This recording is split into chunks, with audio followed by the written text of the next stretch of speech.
Bonjour à toutes et à tous. Nous allons faire le compte-rendu de la dernière réunion salariale qui s'est tenue le 9 février dernier.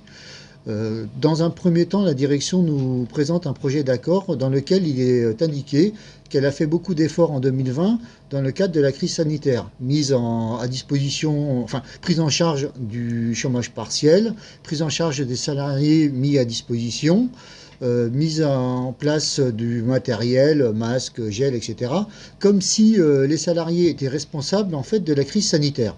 Donc pour la CGT, évidemment, nous sommes en désaccord total avec ces propos. Concernant l'intéressement, la CGT avec les autres organisations syndicales avons réussi à arracher un complément d'intéressement d'environ 5 millions d'euros, ce qui est équivalent à une moyenne de 1100 euros par salarié et nous porte à un versement d'intéressement équivalent à celui qu'on a perçu en 2019. Concernant la part variable, alors sur la part variable, comme vous le savez, un calcul va être fait sur la base de la moyenne des parts variables versées les 3 dernières années par métier. Donc ce qui est à prendre en compte par contre, c'est que les absences liées au Covid, garde d'enfants, maladie, chômage partiel, compteront dans l'absentéisme. Donc nous avons essayé de faire en sorte que cela ne soit pas pris en compte, parce que c'est encore une fois pas la faute des salariés s'ils ont dû s'absenter, mais ça a été un refus catégorique de l'entreprise.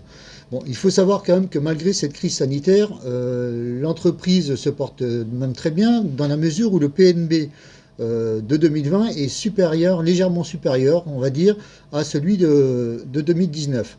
Donc l'entreprise pouvait tout à fait envisager de verser et un intéressement équivalent à l'année dernière et une part variable équivalente à celle de l'année dernière pour ceux qui ont réalisé bien sûr leurs objectifs dans le cadre des règlements par variable. Alors, concernant les mesures salariales, donc, la direction a accordé cette année une enveloppe de mesures individuelles d'environ 3 300 000 euros. Donc ça reste des mesures individuelles, donc malheureusement tout le monde n'en bénéficiera pas.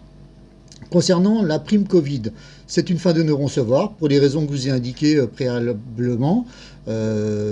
Concernant les augmentations de salaire, évidemment, nous en sommes toujours à zéro et nous en resterons malheureusement à zéro.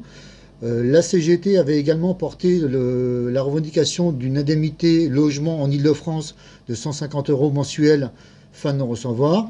Une prime dite de déplacement douce, c'est-à-dire c'est une prime verte pour les déplacements vélo, ça n'a pas été pris en compte non plus, y compris le salaire minimum concernant les CRC qui n'a pas été entendu non plus. Le reste des négociations de ce projet d'accord porte essentiellement sur des mesures qui ont été reconduites depuis maintenant 2-3 ans, à savoir des mesures de salaire minimum pour les conseillers financiers, les RCP, les GP, les pros, les salariés ayant le diplôme Dauphine, etc., etc. Nous avons également dans cet accord des clauses de révision des accords existants, sachant que le prochain accord à revoir et à renégocier, ça sera justement l'accord d'intéressement qui devra être négocié avant le mois de mai. Donc voilà pour l'essentiel des informations. Donc nous vous souhaitons une bonne journée, bon courage. N'hésitez pas à vous abonner à notre chaîne et à bien entendu rejoindre la CGT. C'est simple, facile et confidentiel. Bonne journée à tous. Au revoir.